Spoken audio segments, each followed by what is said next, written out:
الله نحمده ونستعينه ونستغفره ونؤمن به ونتوكل عليه ونعوذ بالله من شرور أنفسنا ومن سيئات أعمالنا من يهده الله فلا مضل له ومن يضلله فلا هادي له وأشهد أن لا إله إلا الله وحده لا شريك له وأشهد أن محمدا عبده ورسوله أما بعد.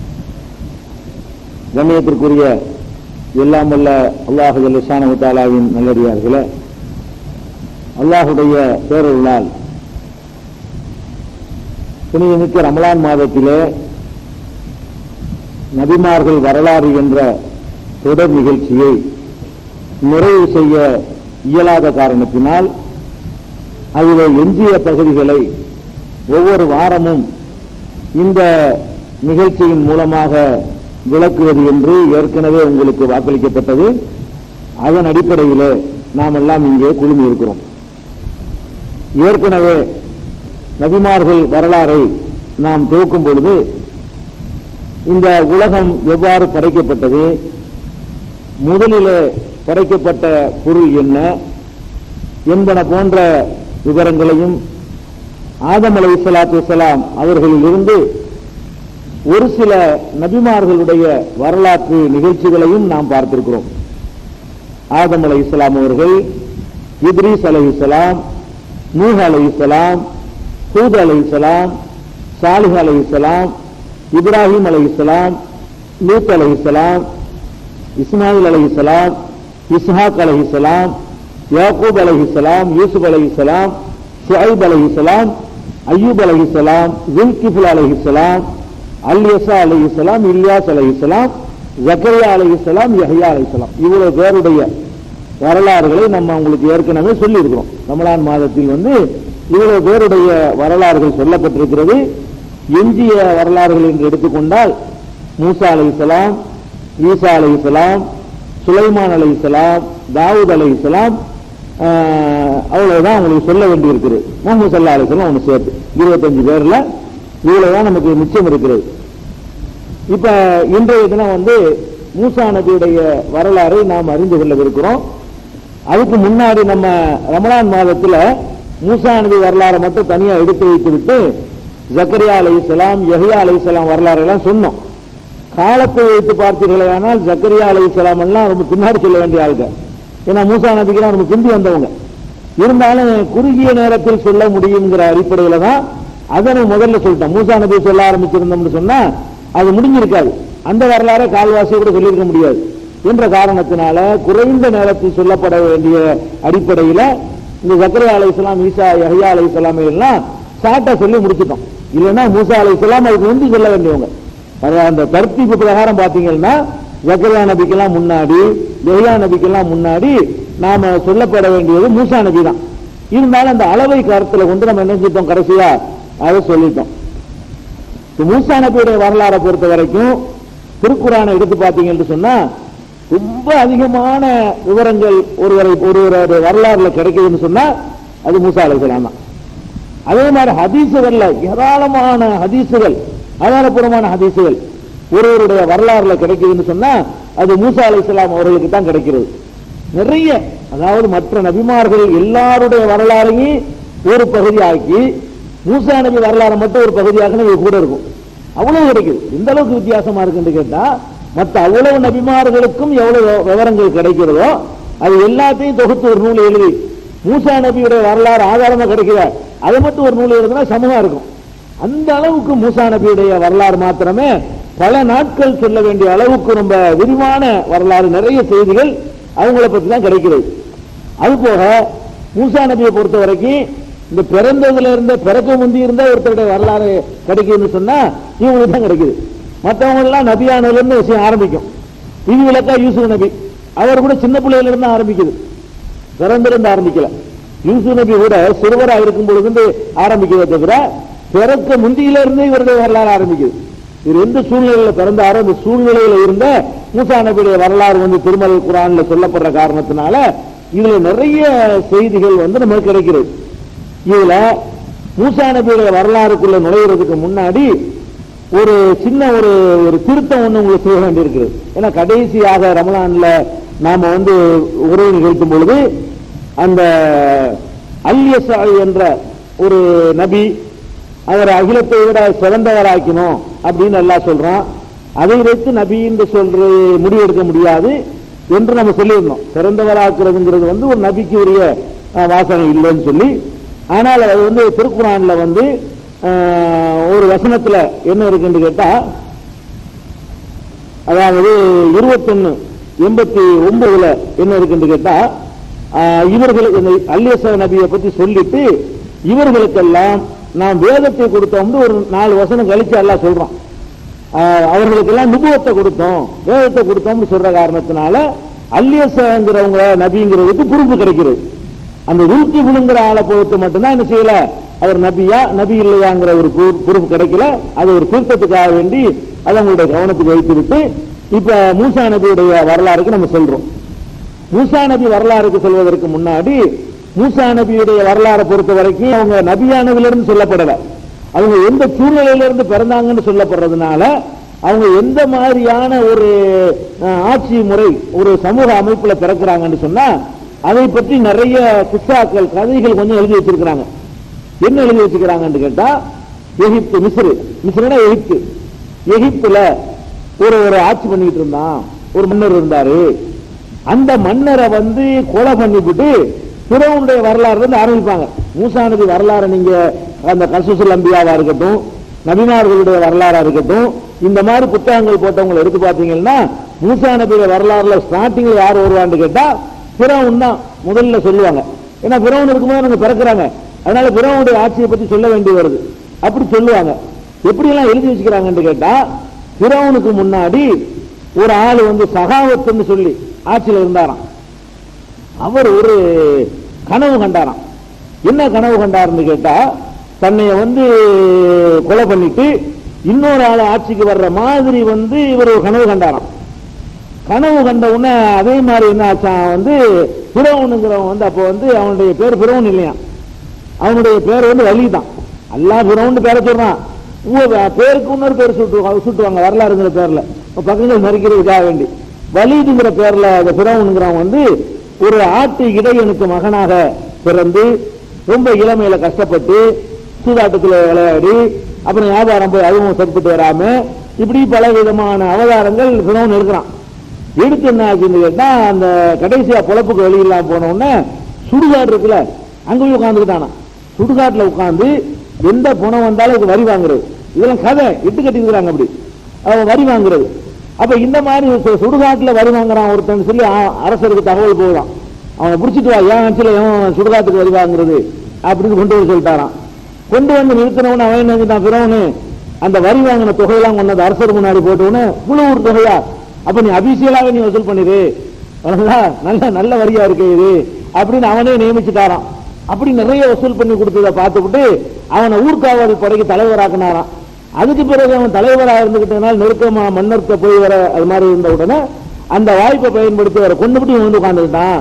இப்படிங்கிற மாதிரி ஒரு கதைகளை எல்லாருமே இந்த நபிமார்கள் வரலாறு நூல்கள் யாரெல்லாம் எழுதியிருக்கிறாங்களோ அத்தனை நூல்கள்லையுமே பிறவன் ஆட்சிக்கு வந்ததுக்கு ஒரு கதையை அது மாதிரி எல்லாம் ஜோடிச்சு சொல்றாங்க. இதற்கெல்லாம் எந்த ஒரு ஆதாரமும் இல்லை. இது குர்ஆன்லயும் இப்படி இல்லை, எந்த ஒரு ஹதீஸ்லயும் இப்படி கிடையாது. இதெல்லாம் சும்மா ஒரு கற்பனை. பிறவன் ஆட்சி செஞ்சான், அவ்வளவுதான். நமக்கு தெரிஞ்ச விஷயம் என்ன, மூசா நபி பிறக்கக்கூடிய காலத்துல பிறவுன் என்பவன் ஆட்சி புரிந்தான். அவன் எப்படி வந்தாங்கிற விவரம் எல்லாம் நம்ம கற்பனை செய்தெல்லாம் சொல்லக்கூடாது. அவன் ஆட்சிக்கு வந்தான். அவன் அப்பா ஆட்சியில இருந்ததுனால கூட ஆட்சிக்கு வந்திருக்கலாம், வேற ஏதோ ஒரு வகையில கூட ஆட்சிக்கு வந்திருக்கலாம். அவன் எந்த முறையில வந்தான் என்பதற்கு நமக்கு விவரம் கிடைக்கல.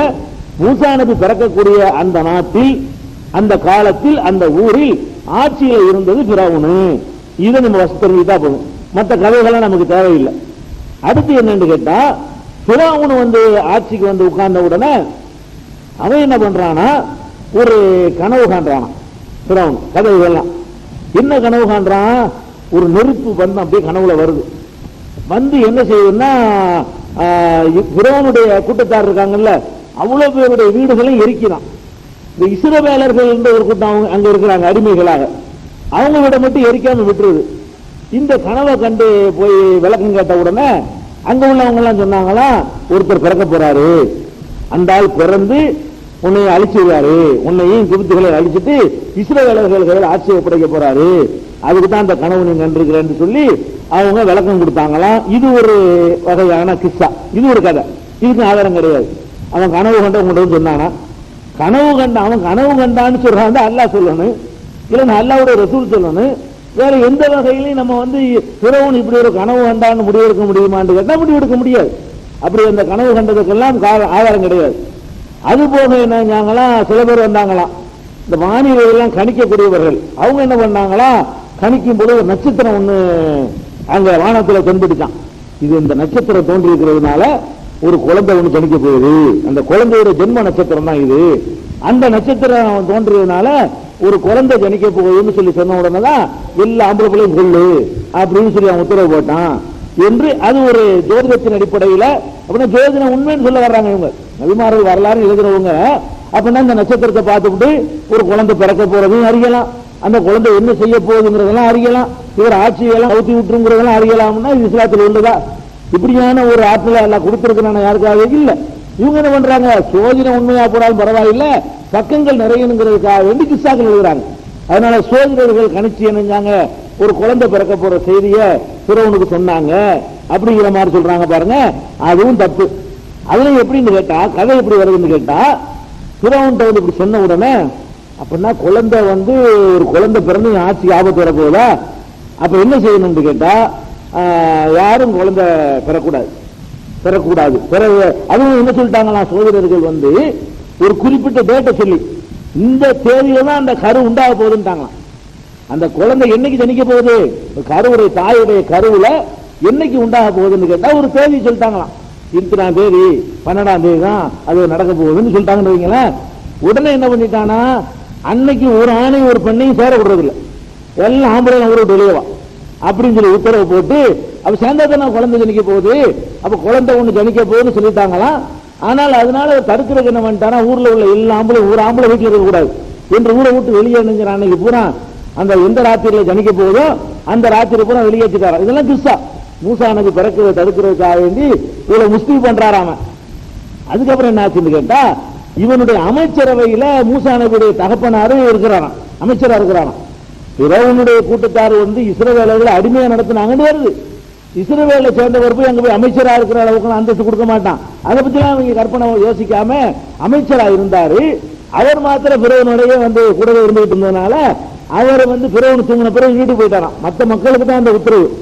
இவர் வந்து இஸ்ரவேல் சமுதாயத்துக்காரராக இருந்தாலும் இவர் வந்து பிறவனுடைய அமைச்சரவையில் இருந்ததுனால இவர் போய் அன்னைக்கு மனைவி வீட்டை சேர்ந்துட்டாரு. அதன் மூலமா மூசா நபி உருவாகிட்டாங்க அப்படிங்கிற மாதிரியான ஒரு கதையை எழுதிச்சுக்கிறாங்க. இதுவும் போய் இந்த மாதிரி எல்லாம் அந்த ஜென்ம நட்சத்திர ஜோசியத்தை பற்றியோ இப்படி எல்லாம் வந்து முன்னாடியே மூசா பிறக்க போறதை பத்தியோ இதெல்லாம் எல்லாமே பொய், இதெல்லாம் எந்த ஒரு ஆதாரமே கிடையாது. அதுக்கப்புறம் ஜோதிடர் சொன்னாங்களாம், ஆஹா தலைவா, நம்ம எதுக்காக ஊரை விட்டு வேற விளக்கி வச்சோமோ அது நடந்து போச்சு, ராத்திரி இந்த குழந்தை கணிச்சிருச்சுன்னு கரெக்டாக சொல்லிட்டாங்களாம். இப்படி எல்லாம் கணிக்க ஏழுமான புஸ்தகம் எழுதின ஆட்களுக்கு கொஞ்சமாச்சு சிந்தனை மார்க்கறி வேணாமா?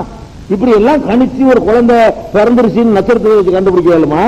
அந்த குழந்தை இத்தனாம் தேதி ஜனிக்க போகுதுன்னு சொல்ல முடியுமா? அப்படி ஜனிக்கிற குழந்தைக்கு என்னென்ன ஏற்பாடு நடக்கும்ங்கிற சொல்ல முடியுமா?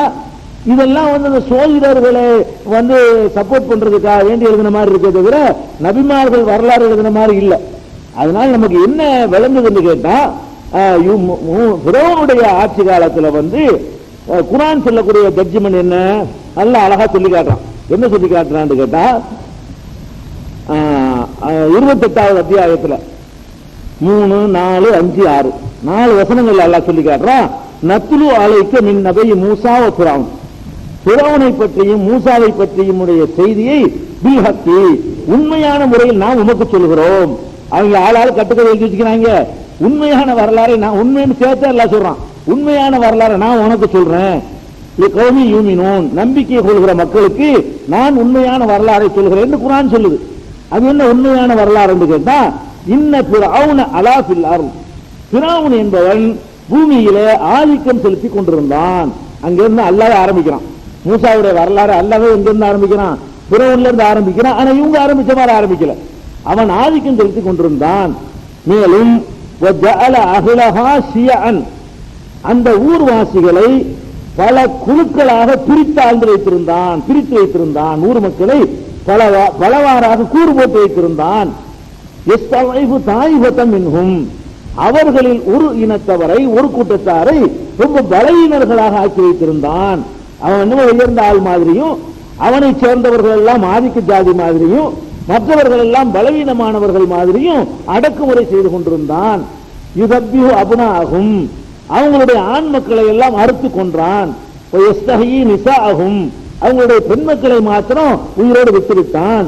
இன்னஹு கான மினல் முஃப்ஸிதீன், அவன் குழப்பம் செய்தவனாக இருந்தான் அப்படின்னு 28:4 வசனத்தில் அல்லாஹ் சொல்லி காட்டுறான். இதுவரைக்கும் என்ன தெரியுது என்று பார்த்தால், மூசா பிறக்கிறாருங்கிறதுக்காக வேண்டி அவன் ஆம்பளை பிள்ளை கொல்லல. இவங்க ஆம்பளை பிள்ளை பிறந்து இவங்க இந்த மக்கள் அதிகமாயிட்டாங்கன்னா, மெஜாரிட்டி ஆயிட்டாங்கன்னு சொன்னா நம்மளுடைய ஆதிக்கம் குறைஞ்சு போயிடும். இந்த மைனாரிட்டியாக இருக்கணும்னு சொன்னா அவங்களுடைய ஆம்பளை பிள்ளை எல்லாம் காலி பண்ணிடணும். அப்ப இருக்கிறவர்கள் நம்ம அடிமைகளா யூஸ் பண்ணிட்டு இருக்கலாம் அப்படிங்கிறதுக்கு தான் செஞ்சான்னு குர்ஆன் சொல்லுது. எதுக்கு ஆம்பளை பிள்ளைகளை கொள்றான்னு சொன்னா, ஆண்கள் பிறந்து வந்தாங்கன்னா பாதிக்கப்பட்டவனுக்கு இப்படி மூளையில செலவு பண்ணி உருவாக்கி தயாரிக்கணும்னா அவன் வெறி கொண்டவனா மாறிடுவான். அப்படியான ஒரு ஜெனரேஷன் உருவாகிடக்கூடாது என்பதற்காகத்தான் அப்படி சொன்னோம். அப்படி செஞ்சான்னு சொல்லி அல்லாஹ் சொல்லி காட்டுறாங்க. தவிர மூசா பிறக்கிறத முன்கூட்டியே ஜோசியத்தில் தெரிஞ்சுக்கிட்டு, அல்லது கனவுல தெரிஞ்சுக்கிட்டு, அல்லது ஜாதகத்தை பார்த்து நட்சத்திரத்தை பார்த்து தெரிஞ்சுக்கிட்டு ஆம்பளை பிள்ளைகளை அறுத்து கொன்றான்னு குர்ஆன் சொல்லல. குர்ஆன் என்ன சொல்லுதுன்னா, அடக்குமுறை செய்யறதுக்கு செஞ்சான் அப்படின்னு இருக்கிறது. இன்னும் சொல்ல போன அடுத்த வசனத்துல அல்லாஹ் சொல்லி காட்டினா, நுரீது அந்நமுன்ன அலல்லதீன ஸ்துவைஃபு ஃபில் அர்லி, பூமியிலே, அந்த பூமியிலே, மதீனா, மிஸ்ரிலே, எகிப்திலே யார் பலவீனர்களாக ஆக்கப்பட்டிருந்தார்களோ அந்த மக்களுக்கு பேருபகாரம் செய்ய நாம் நினைத்தோம். மூசாவை நாம் பிறக்க வச்சு எதுக்குன்னு கேட்டா, அந்த மக்களுக்கு பெரிய உதவி செய்வதற்காக வேண்டிதான் நாம பிறக்க வைத்தோம். நல்லா சொல்லி காட்டுறான். நுரீது, நாம் நினைத்தோம், அந்நமுன்ன அலல்லதீன, ஒண்ணுமில்ல கொசு இருந்தா அப்படி வைத்தேன், அந்நமுன்ன அலல்லதீன ஸ்துவைஃபு ஃபில் அர்லி, பூமியில பலவீனர்களாக கருதப்பட்டவர்களுக்கு நாம் உதவி செய்ய நினைத்து, நஜஅலஹும் அய்மத்தன், அவர்களை தலைமைத்துவம் பெற்றவர்களாக ஆக்கி, நஜஅலஹுமுல் வாரிசீன், அவர்களை அந்த பூமிக்கு சொந்தக்காரர்களாக ஆக்க வேண்டும் என்று நாம் திட்டமிட்டோம். மக்கினலஹுமுல் அர்ல ஃபில் அர்லி, அந்த பூமியிலே அவர்களுக்கு ஆதிக்கத்தை ஏற்படுத்தவும் நாம் நினைத்தோம். நுரிய ஃபிரௌன வ ஹாமான வ ஜுனூதஹுமா மா கானூ யஹ்தரூன், ஃபிரௌனுக்கும் ஹாமானுக்கும் அவனுடைய அந்த 2 பேருடைய படையினருக்கும் அவர்கள் எதை பற்றி அஞ்சினார்களோ அதை காட்ட நாம் நினைத்தோம். எதை பற்றி அஞ்சினாங்க? இந்த கூட்டத்தின் கையில் ஆதிக்கம் வந்துருமோ, இந்த கூட்டத்தினுடைய கை ஓங்கிருமோ என்று பயந்தார்கள். எதை பற்றி பயந்தார்களோ அதையே நாங்கள் செய்து காட்ட வேண்டும் என்று நாம நினைத்தோம். அப்பதான் அவரை பிறக்க வைக்கிறோம் எல்லாம் சொல்லி காட்டுறான். அப்ப ஃபிரௌன் மூசாவுடைய வரலாறை சொல்றோம் சொல்லி ஆரம்பிச்சுட்டு 28வது அத்தியாயத்துல 3, 4, 5, 6 ஆகிய 4 வசனங்கள் எல்லாம் என்ன சொல்றான்னு கேட்டா, ஒரு சமுதாயத்தை ஃபிரௌன் அடக்குமுறை செய்து கொண்டிருந்தான். அவங்களை அடிமைகளாக ஆக்கி வைக்கிறார். அடிமையாக்குனதுக்கு நிறைய சான்றுகள் இருக்கிறது. இன்னும் சொல்ல போனால் நீங்க 7வது அத்தியாயம் 141வது வசனத்தை எடுங்க. அதுல என்ன எல்லாம் சொல்லி காட்டுறான்னு கேட்டா, ஒய்து அஞ்சை நாக்கும் ஆளி ஃபிரௌன, ஃபிரௌனுடைய கூட்டத்தினமிருந்து உங்களை காப்பாற்றினோம். இஸ்ரவேலர்களை பார்த்து அல்லாஹ் சொல்றான், யஸூமுனக்கும் சூ அல்-அஸாப், அவங்க கடுமையான வேதனையை உங்களுக்கு சுவைக்க செய்தார்கள். எத்திலூன அபுனாக்கும், உங்களுடைய ஆண் மக்களை எல்லாம் கொன்று குடித்தார்கள். யஸ்தஹியூன நிசாக்கும், உங்களுடைய பெண் மக்களை எல்லாம் உயிரோடு விட்டார்கள். 741. இதே விஷயத்தை சூரத்துல் பக்கராவுல 2வது அத்தியாயத்துல 49 வசனத்தில் அல்லாஹ் சொல்லி காட்டுகிறான், யுதப்பிஹூன அப்னாஅக்கும் வ யஸ்தஹியூன நிசாக்கும், உங்கள் ஆண்களை அறுத்து கொன்றார்கள், உங்கள் பெண்களை மாத்திரம் உயிரோடு விட்டார்கள், அதை உங்களுக்கு காப்பாற்றணும் அப்படின்னு எல்லாம் சொல்லி காட்டுறான். அதே மாதிரி 14வது அத்தியாயம் 6வது வசனத்தில் அல்லாஹ் சொல்லி காட்டுகிறான், இது அஞ்சாக்கும் இன்னாலி ஃபிரௌன யஸூமுனக்கும் சூ அல்-அஸாப் யுதப்பிஹூன அப்னாஅக்கும் வ யஸ்தஹியூன நிசாக்கும். இதே விஷயம், கடுமையான வேதனையை உங்களுக்கு தந்தாங்க, ஆம்பளை பிள்ளை எல்லாம் உங்களை கொன்று குடிச்சுட்டாங்க, பொம்பளை பிள்ளை எல்லாம் உசுரோட விட்டாங்க, இதுல இருந்து நம்ம காப்பாற்றணும் நல்லா சொல்லி காட்டுறான். ஃபிரௌனுடைய அந்த ஆட்சி காலத்தில் எப்படி இருக்குன்னு கேட்டா, ஆம்பளை எல்லாம் அறுத்து கொன்றாங்க. அதுக்கு காரணம் என்ன? மூசா பிறக்க போறாருங்கிற காரணம் இல்ல, அந்த மக்களை அடக்கி வைத்திருக்க வேண்டும். இருக்கிறார்கள் அடக்கி வைக்கிறாருன்னா புதுசா உற்பத்தி அவரை தடுத்துடணும். அப்ப அடிமையா இருந்தா அடிமையா இருப்பான், அவனுக்கு ஜெனரேஷன் இல்லாம போயிடும் அப்படிங்கிற மாதிரி ஒரு பிளான் பண்ணி தான் இதை அவன் செஞ்சிருக்கிறான் என்று திருமறை குர்ஆன் சொல்லுகிறது. அப்ப ஃபிரௌனை வந்து இது மாதிரி செய்வதற்காக வேண்டி நாம என்ன செஞ்சோம், நாடி அவரை வந்து பிறக்க வச்சோங்கிற கருத்தை அல்லாஹ் சொல்லி காட்டுறான். இதுல இதுவரைக்கும் உள்ள விஷயத்துல சில முக்கியமான தகவல்கள் நமக்கு இருக்கிறது. என்ன தகவல் இருக்குன்னு கேட்டா, ஃபிரௌன் வந்து அழிக்க நினைக்கிறான். அல்லாஹ் அழிக்க நினைக்கும் பொழுது அவனுக்கு ரொம்ப சிம்பிளா அழிந்து அழிஞ்சிட்டு போயிருப்பான். இது பெரிய ரிஸ்க் எடுக்க வேண்டியதில்லை. அல்லாஹ் என்ன பண்றான்னு கேட்டா, ஒரு காரியம் செய்யறான்னு வைங்களேன், அதுக்கு வந்து அவன் ப்ரோக்ராம் வந்து ரொம்ப ஸ்லோவா தான் பண்ணுவான். இவனை அழிக்கிறதுக்காக வேண்டி அது அப்ப நினைச்ச அல்லாஹ் வந்து எவ்வளவு காலம் ஆச்சு, பல வருடங்கள் ஆச்சு இந்த காரியம் நடக்கிறதுக்கு. நம்ம அவசரப்பட்டு இருக்கிறோம். நபிகள் நாயகம் ஸல்லல்லாஹு அலைஹி சொல்றாங்க, அல்ல அஜலத்து மின் ஷைத்தான், அவசரப்படுறது ஷைத்தான் வேலை. ரஹ்மான் என்ன செய்வான்னு கேட்டா, இறைவன் ரொம்ப நிதானமா காய் நகர்த்துவான். அவனுக்கு வந்து அவன் ரொம்ப விட்டு பிடிப்பான். இன்னும் கூட லேட் ஆகுதுன்னு நினைக்குவான். அவன் பாட்டுக்கு சரியான நேரத்தில் என்ன செய்வான், அடிக்க வேண்டிய இடத்துல அடிச்சிருவான். அப்ப இந்த ஃபிரௌனை அழிக்கிறதுக்கு நாம பாடம் கற்பிக்க நினைத்தோம் அல்லாஹ் சொல்றான். 28வது அத்தியாயத்துல வந்து 4, 3, 4, 5, 6 சொல்றான் பாடம் கற்பிக்க நினைச்சோண்டு. இந்த பாடம் எப்ப கற்பிச்சான், இவர் பிறந்து, மூசா நபி பிறந்து, அவர் வளர்ந்து, அவர் இளைஞராகி, அவர் ஊரை விட்டு ஓடி போய், அப்புறம் மறுபடியும் இறைத்துவரா வந்து, அதுக்கப்புறம் அவர் பல வருஷங்கள் பிரச்சாரம் பண்ணி, ஏறக்குறைய நம்மள மாதிரி ஒரு 160 வருஷம் மூசா நபி வாழ்ந்தார்னு வச்சுக்கிட்டா கூட, ஒரு 75 வருஷம் அந்த மாதிரி வாழ்ந்தார்னு வச்சுக்கிட்டா கூட அவ்வளவு காலம் தேவைப்பட்டிருக்கு. கிட்டத்தட்ட 60, 50, 60 வருஷங்கள் அளவுக்கு இணைஞ்சிருக்காரு. அல்லது வாழ்நாள் அதிகமா கொடுக்கப்பட்டது இன்னும் அதிகமா இருக்கும். நம்ம வாழ்நாளே கொடுக்கப்பட்டாங்கன்னு வச்சிருந்தா கூட அல்லாஹ் திட்டம் போட்டதுக்கு அது நடக்கிறதுக்கு, நம்ம கடல்ல மூழ்கி சாவடிக்கிறதுக்கு மத்தியில் உள்ள காலம் குறைச்சு பார்த்தால் 50 வருஷத்துக்கு மேல அல்லாஹ் பிளான் பண்றான். 50 வருஷத்துக்கு பின்னாடி நடக்கிறதுக்கு வந்து இப்ப ப்ரோக்ராம் பண்றான்.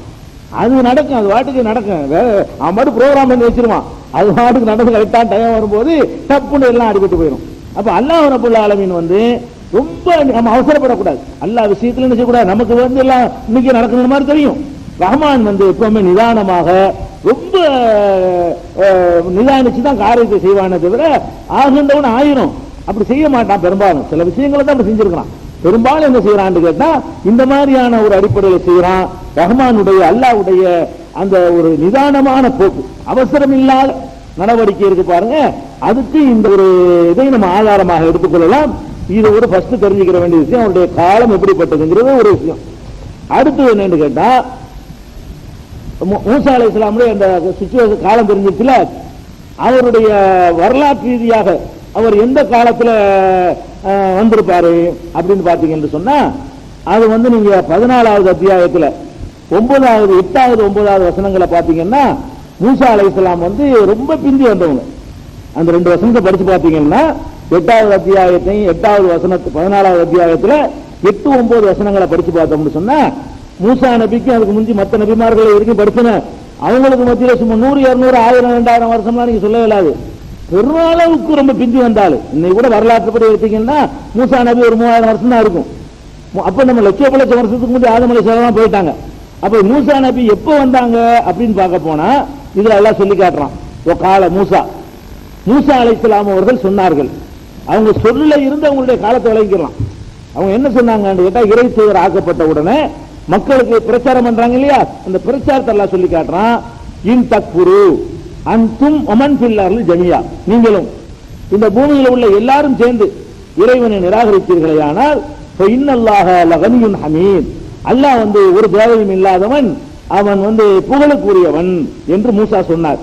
அதை மட்டும் சொல்லல, மேலும் சொல்றார், அலம் ஏத்திக்கும் நப உள்ளதீன மின் கபலிக்கும், உங்களுக்கு முன்னர் வாழ்ந்த சமுதாயம் இருக்கிற அவர்களை பற்றிய செய்தி உங்களுக்கு கிடைக்கவில்லையா?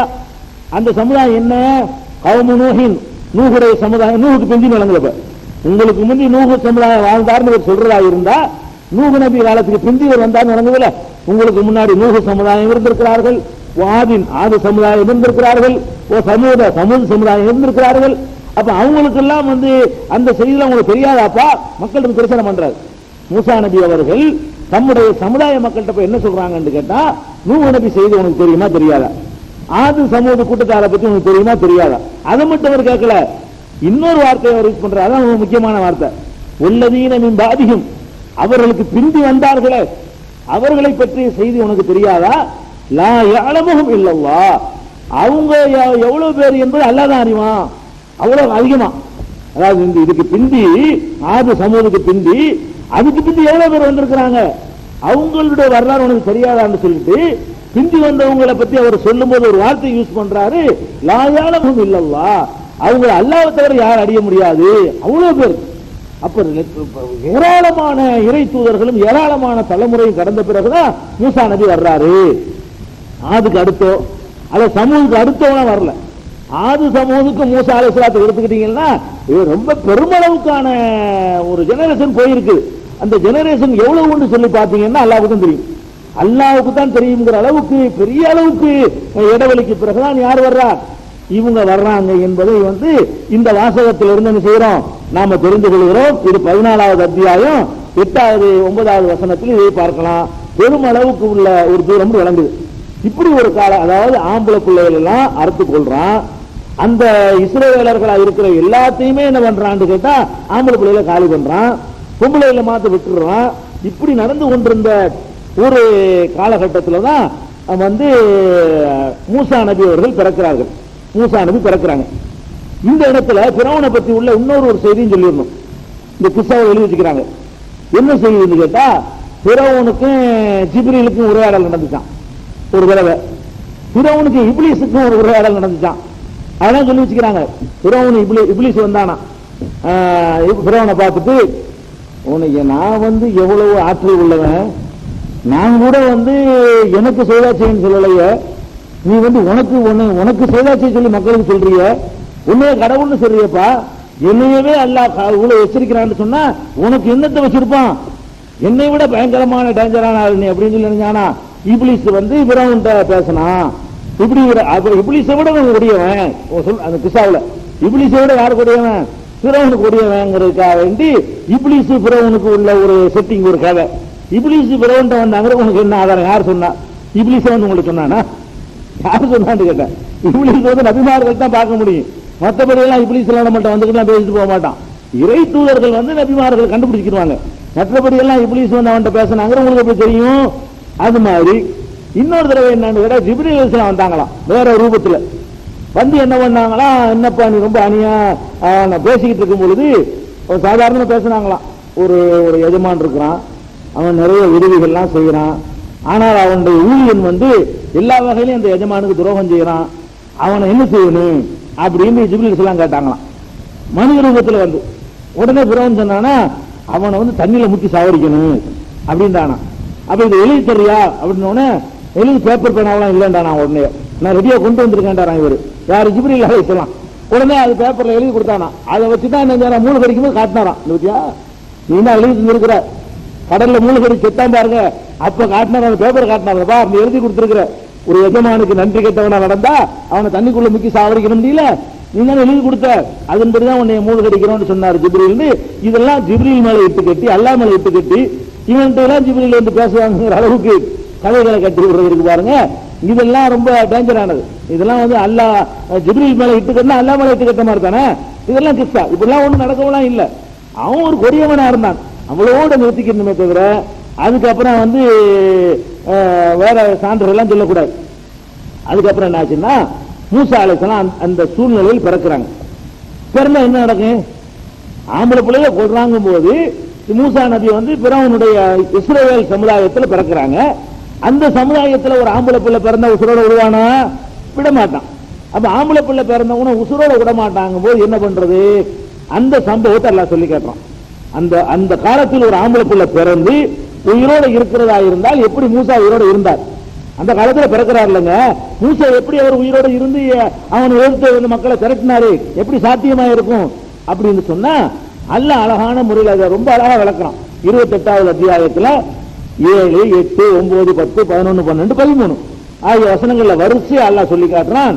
வஅவ்ஹைனா இலா உம்மி மூசா, மூசாவுடைய தாயாருக்கு நாம் அறிவித்தோம், மூசாவுடைய அம்மா இருக்காங்களே அவங்களுக்கு நாம அறிவித்தோம், அனிருல்ஹி அவருக்கு நீ பால் ஊட்டு, ஃபைரா ஹிஃப்தி அலைஹி அவர் விஷயத்தில் நீ பயந்தால் ஃபஅல்கிஹி பில் யம்மி கடல்ல போட்டு, குழந்தைக்கு நீ பால் ஊட்டி பயப்படுறியா, ஏதாவது செஞ்சிருவாங்க ஆம்பளை பிள்ளைலாம் கொண்டுருவாங்க பயமா இருக்குதா, பயமா இருந்தா கடல்ல தூக்கி போட்டு, வலா தகாபி அஞ்சாதே, வலா தகஜனி கவலைப்படாது, இன்னா ராத்து இலைக்கு உன்னிடத்தில் அவரை திருப்பி கொண்டு வந்து சேர்ப்போம். மூசாவுடைய அம்மாவுக்கு அல்லாஹ் சொல்றான், மினல் முர்சலீன், தூதர்களில் ஒருவராக உங்களை ஆக்குவோம். உங்கள்கிட்ட திருப்பி கொண்டாந்து ஒப்படைப்போம். சாதாரண ஒப்படைக்க மாட்டோம், தூதரா கொண்டாந்து என்ன செய்வோம், ஒப்படைக்குவோம் அப்படின்னு சொல்லி நான் மூசாவுடைய அம்மாவுக்கு அறிவித்தோம். இது 28:7 இருக்குது. இன்னொரு விஷயத்துல கொஞ்சம் விளக்கமாக இருக்குது. 20வது அத்தியாயத்துல 37, 38, 39 இந்த வசனங்கள் என்ன இருக்குன்னு கேட்டா, வலக்கது மனன்னா அலைக்க மர்ரத்தன் உஹ்ரா. மூசா நபியை அல்லாஹ் நேரடியா பேசினான்ல, அப்ப மூசா நபிக்கு அல்லாஹ் சொல்லி காட்டுறான். இது அம்மாட்ட சொன்னது, இது மூசா நபிட்டு அல்லாஹ் சொல்லி காட்டுறான். மூசாவே, உனக்கு ஏற்கனவே ஒரு தடவை நாம் அருள் செய்திருக்கிறோம். அது என்ன அருள் தெரியுமா? இது அவுஹைனா இலா உம்மிக மா யூஹா, உன்னுடைய தாயாருக்கு அறிவிக்கப்பட வேண்டிய செய்திகளை எல்லாம் அறிவித்தோம். உம்முடைய தாயாருக்கு அறிவிக்கப்பட வேண்டிய செய்தி அறிவித்தோம். அது என்ன அறிவிக்கப்பட வேண்டிய செய்தி? அனிகினி பீஹி தாபூத்தி ஃபக்ரி பீஹி பில் யம்மி, இந்த குழந்தையை ஒரு பெட்டியிலே வைத்து அந்த பெட்டியை நீ கடல்ல தூக்கி போடு. ஆழத்துக்கு போட சொன்னா அங்க வந்துச்சுல, ஆலயத்துக்கு போடல, குழந்தையத்துக்கு போடல. அந்த வசனத்துல எப்படி வருதுன்னா 28:7 அவரத்துக்கு கடல்ல போடுறது வருது, குழந்தையத்துக்கு போடுண்டு. 20:38, 39 என்ன வருதுன்னு கேட்டா, அனுக்கு தாபூத்தி, தாபூத்தின பெட்டி, ஒரு பெட்டியை தயாரித்து அதுக்குள்ள குழந்தையை வைத்து, பெட்டி நடக்கும் இல்லையா, பகுதி வில்லியம்மி அதத்தி கடல்ல போட்டு அப்படின்னு சொன்னோம்னு அல்லாஹ் சொல்லி காட்டுறான். அப்ப இந்த குழந்தை பிறந்த உடனே ஆம்பளை பிள்ளைய கொன்றுவான்னு பயந்தாங்க இல்லையா, அந்த பயத்தை நீக்கிறதுக்கு அல்லாஹ் என்ன பண்றான்னு கேட்டா, ஒரு பெட்டியை செஞ்சு பிள்ளைய வச்சு நினைஞ்சிரு கடல்ல போட்டு. என்னைக்கு போட்டாங்க? இது பிறந்த அன்னைக்கு போட்டாங்களா தெரியல, பிறந்த 2-3 நாள்ல போட்டாங்களா தெரியல. போட சொன்னா போட்டுட்டாங்க, அவ்வளவுதான் இருக்குது. இவங்க கிஸ்ஸாவில் என்ன வச்சிருக்கிறாங்கன்னு கேட்டா, ஒளிச்சு ஒளிச்சு வளர்த்துட்டு வந்தாங்க. ஆம்பளை பிள்ளை பிறந்தாங்க, ஒளிச்சு ஒளிச்சு ரகசியமா வளர்த்து கொண்டு வந்தார்கள். இந்த மாதிரி ஒரு வீட்டுல குழந்தை சத்தம் கேட்க தெரிஞ்சு போன உடனே பிறவனுடைய ஆட்கள் சோதனைக்கு வந்துட்டாங்களாம். வந்தவன என்ன பண்ணிட்டாங்களாம், அடுப்புல அண்டாவத்துக்கு வச்சு நெருப்பை கொளுத்து விட்டு அண்டாவுக்குள்ள போட்டு மூடி வச்சுட்டாங்களாம். தீ எறியலாம் கீழே. அப்ப எல்லா இடத்தையும் தேடி பார்த்தாங்களாம், அண்டாவில் தீ எறிஞ்ச உள்ள புள்ள இருக்குமா, கீழே தீ எறியுது, மேல சட்டி இருக்குது, அது உள்ள புள்ள இருக்குதான். அதுக்குள்ள மூசா தூக்கி போட்டு நினைச்சாங்க, மூடி வச்சு விட்டாங்க. அவனுக்கு சந்தேகம் வரல, பிறனுடைய ஆட்களுக்கு என்ன செய்யல, சந்தேகம் வரல. குழந்தை தான் செத்து போயிருக்கும் உள்ள இருந்தா கூட பிடிச்சு கத்தும்ல, அடுப்புல தீ எறியுது, அதுக்குள்ள இப்படி குழந்தை இருக்கும்னு அதை மட்டும் திறந்து பார்க்காம போயிட்டான். இப்படியே பொத்தி பொத்தி வளர்த்துட்டு வந்தாங்க. 40 நாளைக்கு பிறகு தான் போட்டாங்க எல்லாம் சொல்றாங்க. இதெல்லாம் கிஸ், அடுப்புல வச்சுக்கலாம், ஆதாரம்லாம் கிடையாது. அல்லாஹ்னு சொன்னா, நீ பால் விட்டு பயமா இருந்த தூக்கி போட்டுட்டான். அது என்னைக்கு பயந்தாங்க நம்ம ரெக்கார்டு கிடைக்கல, என்னைக்கு தூக்கி போட்டாங்கன்னு ரெக்கார்டு கிடைக்கல, ஆனால் போட்டாங்கன்னு ரெக்கார்டு இருக்குது. அல்லாஹ் போட சொன்னா பெட்டியை செஞ்சு நினைஞ்சாங்க, போட்டுட்டாங்க அப்படின்னு இருக்குது. இந்த இடத்துல இன்னொரு செய்தியும் பார்க்கணும். இந்த கடல்ல போடுன்னு அல்லாஹ் சொல்றான் 2 வசனத்திலையும், 28:7 சொல்றான், எம்மி, எம்முன்னா கடல், கடல் அதிகி போடுன்னு இருக்குது. அதே மாதிரி 20வது அத்தியாயத்திலையும் 39 வசனத்துல எல்லாம் என்ன சொல்றான்னு கேட்டா, எம்மி, கடல் அதிகி போடு அப்படின்னு இருக்குது. இத சில விரிவுரையாளர்கள் என்ன பண்றாங்கன்னா, கடல்னு சொன்னா அது நைல் நதி ஆறு, கடல்னா கடல் அர்த்தம் கிடையாது. அது என்ன அர்த்தம், அல்லாஹ் கடல்னா கடந்து போயிடணும். கடல்னா என்னது, அது ஆறு தானே தவிர கடல் கிடையாது. கடல் வெளியே போடல, ஆத்துலாம் போட்டாங்க அப்படிங்கிற மாதிரி அவங்க என்ன, அல்லாஹ் காப்பாத்துற அவன் கேரண்டி கொடுத்தா ஆத்துல போட்டாலும் போனாலும் போயிருந்தா, கடலா இருந்தா அலையிலேயே முங்கிருமே போல கற்பனை பண்ணிட்டு, கடலா இருக்க முடியாது, ஆறா தான் இருக்க முடியும். ஏன்னா கடல் தான் அலையில உள்ள விழுந்துரும்ல, அல்லாஹ் பொறுப்பேற்றுக்கிட்டான். உனக்கு என்னண்டா, ஆத்துல போட்டா மட்டும் கன்ஃபார்மா போய் சேர்ந்துருமாப்பா, அப்ப கூட ஆகத்தான் செய்யும், உனக்குதா அப்ப கூட பிறண்டுதான் செய்யும். ஒரு தடுப்பு இருந்தா கூட பரட்டி விட்டுரும். அதெல்லாம் நம்ம சொல்லக்கூடாது. கடல்னா கடல் தான். அல்லாஹ் கடல்ல போட்டானே சொன்னேன். சில பேர் ஏன் இப்படி செய்யறாங்கன்னு கேட்டா, பிற்காலத்தில் அந்த குர்ஆன் விரிவுரை எழுதக்கூடியவங்க பார்க்கிற காலத்துல அந்த அந்த ஈஜிப்துக்குள்ள கடல் வரல. இவங்களுடைய காலத்துல ஈஜிப்துக்குள்ள என்ன வரல, கடல் வரல. அந்த எல்லை சுருங்கி போச்சு, வேற ஒண்ணு இல்ல. கடல் இருக்குது, இப்பவும் இருக்கு, கடல் இருக்குது, அந்த செங்கடல் வரும். ஆட்சி மாற்றங்கள் வரும்போது ஒரு காலத்தில் என்ன செய்யும், எகிப்துடைய பால் அங்கிட்டு சேர்ந்துக்கணும், இன்னொரு பகுதி இங்கிட்டு சேர்ந்துக்கணும், சண்டை பிடிப்பாங்க, யுத்தம் பண்ணுவாங்க. அவன் நாட்டில் ஒரு பகுதி இங்கிட்டு சேர்த்துக்குருவான், இவன் நாட்டில் ஒரு அங்கிட்டு போயிடும். அப்படிங்கிற மாதிரி அடிப்படையில் இருக்கிறத தவிர உண்மையில எகிப்துக்கும் சவுதி அரேபியாவுக்கும் இடையில என்ன இருக்குது, கடல், செங்கடல் இருக்குது. எகிப்து அந்த பக்கம் சவுதி அரேபியா. இப்ப கணக்கு இப்ப உள்ள மேப் எடுத்து பாத்தீங்கன்னா எகிப்து மேப்புக்கும் சவுதி அரேபியாவுக்கு மேப்புக்கும் நடுவில் என்ன வரும்? செங்கடல் வரும். அந்த செங்கடல்ல தூக்கி போடுறதுக்கு ஒண்ணு அந்த ஊர் கடல் இல்லாத ஊர்லாம் கிடையாது. அதனால கடல் இருக்குது அந்த நாட்டில், மிஸ்ர நாட்டில் வந்து பிரம்மாண்டமா அவங்க காலத்தில் இருந்திருக்கு. அவ்வளவுதான். அந்த நேரத்தில் தூக்கி போட்டாங்கன்னு விளங்கிக்கணுமே தவிர கடலை இல்லைன்னா காரணம் காட்டக்கூடாது. கடல்னா கடல் தான்.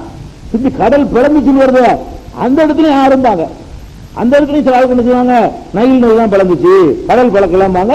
அந்த இடம் வரும்போது எரிய விளைக்கணும் கடலை ஆறான்னு அல்லாஹ் சொல்ற கடல்னு சொல்றான். சொல்லிட்டு என்ன சொல்றான்னு கேட்டா அந்த கடல் நதிக்கு போட்டா கடல் வந்து கரையோரத்தில் அதை தள்ளும்ங்கிறான்.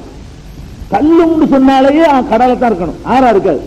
ஆறுன்னு அப்படி தள்ளிக்கிட்டு போகுமே தவிர ஓரத்துக்கு தள்ளாது. கடல் தான் என்ன செய்யும், ஒரு பொருளை போட்டீங்கன்னா இங்கிட்டு கொண்டாந்து தள்ளும். ஓரத்தில் தள்ளக்கூடிய அம்சம் எதுக்கு தான் இருக்குது, கடலுக்கு தான் இருக்கே தவிர ஆறை பொறுத்த வரைக்கும் நேர கொண்டுட்டே போயிட்டு இருக்கும், வேற ஊருக்கு போயிருக்கும். அந்த ஊர்ல இருந்துகிட்ட புள்ள தூக்கி போட்டாங்கன்னு சொன்னா அது வேற ஊர்ல போய் எங்க போய் நிக்குமே தவிர அந்த ஊர்ல கொண்டாந்து ஓரத்தில் தள்ளாது. அப்ப அந்த கடல் வந்து கரையில் தள்ளும், தள்ளுறது, வெளியே ஒண்ணா தள்ளி விட்டுரும் அப்படின்னு நல்லா சொல்வதில் இருந்து அதுலயே 20:39 சொல்றதுல இருந்து என்ன விளங்குதுன்னு கேட்டா கடல்ல தான் நல்லா போட சொன்னான். கடல்ல போடுறதுன்னா கடல்ல போட்டாங்க. போட்டவனு என்ன ஆச்சுன்னு கேட்டா அதெல்லாம் சொல்லி காட்டுறான். அதுவும் லீ அதுவும் லகு, எனக்கும் அவருக்கும் யார் எதிரியோ அவன் அந்த குழந்தை எடுத்துக்கொள்வான். எனக்கு இந்த பிறவன் எதிரி, இந்த குழந்தை மூசா பிறந்திருக்கார குழந்தை, அவருக்கு யாரு எதிரி, பிறவன் எதிரி. அப்ப எனக்கு அவருக்கு யார் எதிரியோ அவன் எடுத்துக்கொள்வான் என்று உங்க அம்மாவுக்கு நான் சொன்னேன். மூசாட்ட எல்லாம் சொல்லி காட்டுறான். மூசா நபிட்ட எல்லாம் சொல்றான், உங்க அம்மாவுக்கு நான் என்ன சொன்னேன் தெரியுமா, நீ தூக்கி பெட்டியில தூக்கி போடு கடல்ல, கடல் வந்து கரையில தள்ளணும். அது யாரு கையில கிடைக்கும், யாரு கொள்ற கத்திட்டு நிக்கிறானோ அவங்க கையில கிடைக்கும். யாரு எனக்கு எதிரியோ அவங்க கையில கிடைக்கும், யாரு உனக்கு எதிரியோ அவங்க கையில கிடைக்கும் அப்படின்னு உங்க அம்மாட்ட நான் சொன்னேன் எல்லாம் சொல்லி காட்டுறான். எடுத்து அப்ப வந்து பிறவனுடைய கூட்டத்தார்கள் வந்து எடுத்துக்கிட்டாங்க. இது 20:39 வந்து விஷயம் இருக்குது. பிறவனுடைய கூட்டத்தார்கள் வந்து எடுத்துக்கொள்வார்கள் சொன்னேன் எல்லாம் சொல்றான். அதுல வந்து அல்லாஹ் என்ன செய்யறான்னு கேட்டா அந்த 28வது அத்தியாயத்துல சொல்லும் பொழுது அவங்க அம்மாட்ட சொன்னான்ல, நான் வந்து ஒப்படைப்பேன், திருப்பி ஒப்படைக்குவேன், தூதர் ஆக்குவேன் என்று அல்லாஹ் சொன்ன உடனே அடுத்த வசனத்துல சொல்றான், ஃபல்தகதஹு ஆலு ஃபிரௌன், மூசாவை ஃபிரௌனுடைய குடும்பத்தினர் எடுத்துக்கொண்டார்கள். சொன்னபடியே போட்டாங்க. அவன் அரண்மனை பக்கத்தில் போய் கடற்கரையில ஒதுங்குது. ஒதுங்குன்னு என்ன பண்ணிட்டாங்க, ஒரு பெட்டி வருதுன்னு எடுத்து பார்த்திருப்பாங்க. உள்ள ஒரு குழந்தை இருந்திருக்கு, நல்ல அழகான குழந்தை, வளர்க்கணும்னு ஒரு ஆர்வப்படுற மாதிரி தோற்றத்தில் குழந்தை இருந்திருக்கு. எங்கேயோ வெளியூர்ல இருந்து கடல்ல இருந்து வரும் பொழுது அந்த ஊர்ல இருந்து போட்டுன்னு நினைக்க மாட்டான். கடல்ல இருந்து பெட்டி வரும்போது எங்க இருந்தே வருது, வெளியூர்ல இருந்து வருது, கடல்ல போட்டா அப்படி இங்கேயே தள்ளி இருக்காது அப்படின்னு நினைத்து கொண்டு நினைச்சிட்டாங்க. அவன் எடுத்துக்கொண்டான், எடுத்தாண்டு வருது, அவ்வளவுதான். எடுத்துக்கொண்டார்கள். லியகூனலஹும் அதுவும் ஹுஸ்னா, அவனுக்கு எதிரியாக ஆவதற்காக வேண்டி எடுத்துக்கிட்டான். தனக்கு எதிரி உண்டாக்குவதற்காக வேண்டி நினைச்சிட்டான். அவன் எடுத்துக்கொண்டான், தனக்கு கவலை ஏற்படுவதற்காக வேண்டிய அவன் எடுத்துக்கிட்டான். அது சொல்லிட்டு அல்லாஹ் சொல்றான், இன்ன ஃபிரௌன வ ஹாமான வ ஜுனூதஹுமா கானூ காத்தீன். ஃபிரௌனும் ஹாமானும் அவங்க ரெண்டு பேருடைய படையினர்களும் தப்பு கணக்கு போட்டவர்களாக தப்பு கணக்கு போட்டாங்க. இந்த குழந்தை எடுத்தவன் அவன் கொள்றதுல இருந்தாங்க, எடுத்து வளர்க்கணும்னு அவன் நினைச்ச உடனே அவன் தப்பு கணக்கு போட்டுட்டான் அப்படின்னு அல்லாஹ் என்ன செய்யறான் சொல்லி காட்டுறான். எப்படி தப்பு கணக்கு போடுறான் அது வருது. கால திம்ராத்து ஃபிரௌன், ஃபிரௌனுடைய மனைவி சொன்னார்கள், குர்ரத்து ஐனின் லீ வளக்க, இந்த குழந்தை எனக்கும் உங்களுக்கும் கண் குளிர்ச்சியா இருக்கட்டும். புருஷன்ட்ட ஃபிரௌன்ட்ட சொல்றான், குழந்தை எடுத்த உடனே கண் குளிர்ச்சியாக இருக்கிறது, நம்ம எடுத்து வளர்க்குவோம். அசா என்பானா, இந்த குழந்தையை வளர்த்தா நமக்கு எதிர்காலத்தில் பயன்படக்கூடும். அவன் நத்தகிதவும் வளர்த்தா, அல்லது அந்த குழந்தைய பிள்ளையா நம்ம எடுத்து வளர்த்துக்கிறோம். நம்ம பிள்ளையா எடுத்து நம்ம வளர்த்துக்கிறோமே, குழந்தை இல்லாம தானே, குழந்தை இல்லாம இருந்திருக்காங்கன்னு வளர்ந்து, அது ஆம்பளை இல்லாம இருந்திருப்பாங்க, அதனால நம்ம குழந்தைய எடுத்து வளர்க்குவோம் அப்படின்னு சொல்லி அந்த மனைவி சொன்னார்கள். ஒஹும்லா யசூரூன், அவர்கள் இவர் யார் என்பதை அறிந்திருக்கவில்லை. இஸ்ரேலில் உள்ள ஆள் தான் இந்த ஆளு அப்படிங்கிறவங்க தெரிஞ்சிருக்கல. அப்படி இஸ்ரேலில் உள்ள ஆளாக இருந்தா கூட அவனுக்கு பாதிக்காதுல. எப்ப எடுத்து வளர்க்கிறோமா இஸ்ரேல் அந்த குழந்தைக்கு தெரியாம போயிடும், அது இவன் கூட்டமா ஆயிக்கிறோம். எடுத்து வளர்த்ததுனால அது இஸ்ரேல்ல பிறந்தே இருந்தா கூட அவங்க தாய் தந்தையர் வளர்த்தா தான் அந்த அந்த ஜமாத்துல நம்பர் கூடும். இவங்க வளர்த்தாங்கன்னு சொன்னா ஜமாத்து நம்பர் கூடாது. இது பயப்பட தேவையே இல்லை. அதனால பெருசா சீரியஸா எடுத்துக்கல. நம்ம எடுத்து வளர்ப்போம், அது நம்ம ஜாதியா போயிட்டு போகுது, நம்ம இனமாயிரும்ல அப்படின்னு சொல்லி அவர்கள் நினைத்தார்கள் அப்படின்னு நல்லா சொல்லி காட்டுறான்.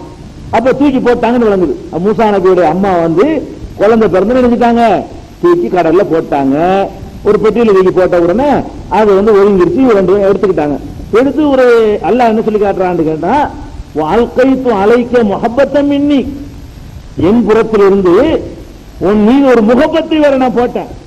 அந்த குழந்தை மேல பிறவனுக்கு பிரியம் வருது. பிரியம் வந்தா தானே வளர்க்குவான். அல்லாம என்ன செஞ்சிருக்கிறான், நான் பிரியத்தை போட்டேன் ஏன் மேல. அது என்ன பெரிய பிளான்லாம் பண்ண தேவையில்லை. உள்ளத்துல ஒரு விருப்பத்தை போட்டு விட்டா தூக்கி வளர்த்துட்டு போறான், அவ்வளவுதான். உன்னை பார்த்தவனே வளர்க்கணும்னு ஆசைப்படுற மாதிரி ஒரு இடத்துல நான் உண்டாக்கிட்டேன். அந்த அம்மாவுக்கும் உண்டாக்கிட்டேன், புருஷனுக்கும் உண்டாக்கிட்டேன், முகப்பத்தை உண்டாக்கிட்டேன். எதுக்குன்னு கேட்டா, ஒரு கிருஷ்ணால ஐனி, என்னுடைய கண்காணிப்பிலே நீ தயாரிக்கப்படுவதற்காக வேண்டி உன்னை நான் இப்படி செஞ்சேன். மூசா நபிட்டு எல்லாம் சொல்றான், நம்ம கண்காணிப்புல உன்னை தயாரிக்கிறதுக்காக வேண்டி அவன் உள்ளத்துல என்ன, நான் வந்து பாசத்தை போட்டேன், ரெண்டு பேர் உள்ளத்திலையும் பாசத்தை போட்டேன் அப்படின்னு சொல்றான். தூக்கி போட்டாச்சா. அதுக்கு அடுத்து என்ன ஆகுதுன்னு கேட்டா, அம்மாக்காரங்க தூக்கி போட்டாங்களே என்ன ஆகும், அல்லாஹ் என்னதான் சொல்லி இருந்தாலும் போட்ட பிறகு என்ன ஆகும், குழந்தை தூக்கி கடல்ல போட்டா என்ன ஆகும், தாயோட உள்ளம் ரொம்ப வெறுமையா போயிடுச்சு. வெறுமையா போச்சு நல்லா சொல்லி காட்டுறான். மூசாவுடைய தாயாருடைய உள்ளம் வெறுமை அடைந்ததாக ஆனது. எதுலையும் பற்று இல்லாம, குழந்தை விட்டமே அப்படின்னு சொல்லி எல்லாத்திலையும் ஈடுபாடு இல்லாம போயிட்டாங்க. அந்த மாதிரி போன உடனே எந்த அளவுக்கு கேட்டா, நாம் மாத்திரம் அந்த அம்மாவுடைய உள்ளத்தை உறுதிப்படுத்தி இருக்காவிட்டால் உண்மையை போட்டு அந்த அம்மா உடைச்சிருக்கும். உடைக்க வந்துருச்சு. நான் கடல்ல ஒரு பிள்ளைய போட்ட யாராவது பாத்தீங்களான்னு கேட்கறதுக்கு வந்துருச்சு. கேட்டு இருந்துச்சு உடனே அங்க சீவிருமா. அந்த நாம் வந்து அந்த பொம்பளை அப்படி ஆயிடுச்சு சொல்றான். அதாவது லவ்லா அர்ரபத்னா அலா கல்பியா, உள்ளத்தை மாத்திரம் நான் வலுப்படுத்தி இருக்காவிட்டால் இன் காதத்துல சுபதீபிகி, இந்த மேட்ல வந்து வெளிப்படுத்த இருந்துச்சு அந்த அம்மா. 4 பேர் சொல்லிடுவோம், பிள்ளைய போட்ட என்னாச்சுன்னு தெரியல, கடல்ல போட்ட பிள்ளைய திரும்பி வரப்போகுது அப்படின்னு சொல்லிட்டு நம்ம 4 பேர் சொல்லிடுவோம் அப்படிங்கிற அளவுக்கு அந்த அம்மா நினைச்சிட்டாங்க. நாம் வந்து அந்த அம்மாவுடைய உள்ளத்தை நெஞ்சம் பலப்படுத்தணும். லிதக்கூன மினல் முஃமினீன், நம்பிக்கை கொண்ட சமுதாயத்தில் ஒருத்தியாக அந்த அம்மா ஆவதற்காக வேண்டி அந்த அம்மாவுடைய உள்ளத்துல நம்ம நெஞ்சம் ஒரு உறுதிப்பாட்டை கொடுத்தோம். அப்படின்ற உடனே அவங்க உறுதி ஆயிட்டாங்க. முதல்ல சொல்லலாம் நினைச்சாங்க, வேணாம் அல்ல உறுதி கொடுத்துட்டாங்க, ஏதோ ஒரு வகையில கொடுத்துட்டானா. அப்புறம் என்ன ஆகுதுன்னு கேட்டா, இந்த இடத்துல ஒரு செய்தி நம்ம பார்க்கணும். இடையில இதுல என்ன சொல்றான்னு கேட்டா, அல்லாஹ் மூசாவுடைய அம்மாவுக்கு வந்து வஹி அவுஹைனான்னு சொல்றான். வஹி அறிவித்தோம். மூசாவுடைய அம்மாவுக்கு வந்து நாம வஹி அறிவிக்கிறோம். என்ன வஹி அறிவிக்கிறோம், இந்த பொட்டியை செஞ்சு பெட்டியத்துக்கு கடல்ல தூக்கி போடுங்கிற மாதிரி கொஞ்சம் வஹி அறிவித்தோம் இருக்கு. இந்த வஹிங்கிற சொல்லுக்கு வந்து பல அர்த்தங்கள் இருக்குது. என்ன அர்த்தம் கேட்டா, இப்ப நான் உங்கள்கிட்ட பேசுறேன்ல, நான் உங்களுக்கு வஹி அறிவிச்சேன்னு சொல்லலாம். நான் உங்கள்கிட்ட வஹின்னா பேசுவது, சாதாரண பேசுவதுங்கிற அர்த்தத்துக்கும் வஹிங்கிற கருத்து குர்ஆன்ல வருகிறது. அல்லது வந்து உள் உணர்வு ஏற்படுது இல்லையா, உள் உணர்வு ஏற்படுத்துவது, அதுக்கு வஹின்னு சொல்லலாம். சில நேரங்கள்ல நம்மளை யாரோ பார்க்கிற மாதிரி நம்ம இப்படித்தான் திரும்பிக்கிட்டு இருப்போம், பின்னாடி யாரோ முதுகு பின்னாடி நம்மளை பார்க்கிற மாதிரி திடீர்னு தோணும், திரும்பி பார்த்துட்டு இருப்போம். அது மாதிரி நம்ம பார்த்துலாம் இருக்க மாட்டோம். இது பெரிய மகானுக்கு தான் வரும்லாம் இல்ல, உங்களுக்கு வரும், எனக்கு ஒரு யாருக்கு வேண்டாலும் வரும். நம்மளை யாரோ பார்க்கிற மாதிரி ஒரு உள் உணர்வு சொல்லும், திரும்பி பார்த்தோம் கரெக்டா பார்த்துருப்பாங்க.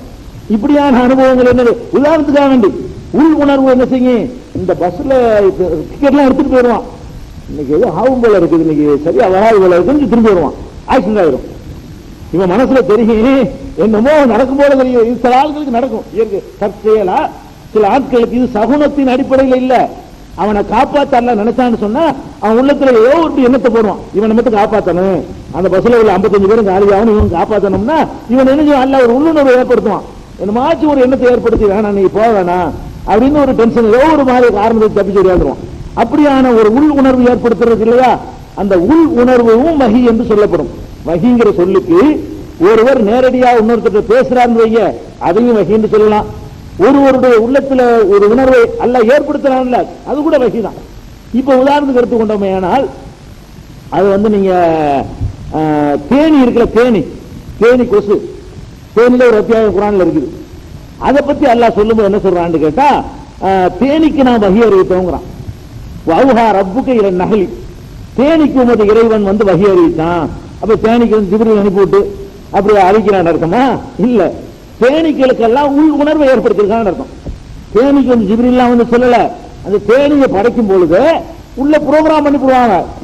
தேனிக்கு என்ன பண்ணிடுறான் அல்லாஹ், என்ன வகை அறிவிச்சம் தெரியுமா, நீ பாட்டுக்கு எந்த எவ்வளவு தூரம் ஆனாலும் சர்வ சாதாரணமா போயிட்டு திரும்பி வா என்று நாம் வந்து அதுக்கு வகை அறிவித்தோம்னு சொல்றோம்.